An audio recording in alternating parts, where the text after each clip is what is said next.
Je vais les envoyer une expertise au niveau national, c'est-à-dire que dès lundi, le BRGM sera sur place, sur le site de l'entreprise, pour vérifier tous les points que je viens d'évoquer devant vous. Il faut vérifier tous ces éléments. Est-ce que l'inversion des cartes a entraîné des travaux du coup qui n'étaient absolument pas conformes à la configuration du sous-sol?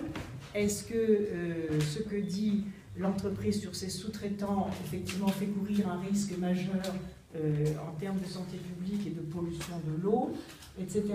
Donc le BRGM sera sur place, accompagné d'une inspection nationale des services, et va très rapidement examiner les choses.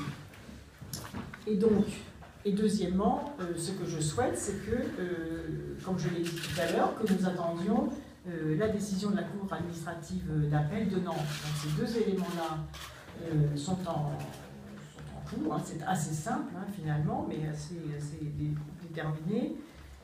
Et bien évidemment, je déconseille vivement à l'entreprise de reprendre l'activité, parce qu'elle imagine pouvoir reprendre l'activité en septembre.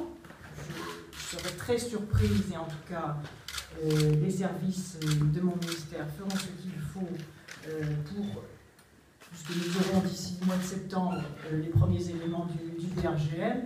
Et bien sûr, je prendrai toutes mes responsabilités pour protéger la santé publique et pour empêcher des risques de contamination, de catastrophes écologiques auxquelles pourrait conduire une reprise d'activité compte tenu de tous les éléments que je viens de vous donner. Bon, je n'ai pas décidé juridiquement d'un moratoire, mais il est là de fait, puisque j'envoie une inspection sur place. Le BRGM va nous dire très rapidement où sont les anomalies, s'il y en a, et quels sont les risques.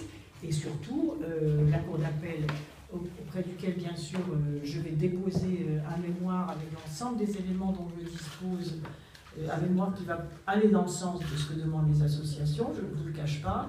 Et à ce moment-là, nous verrons quelle sera la décision de la Cour d'appel.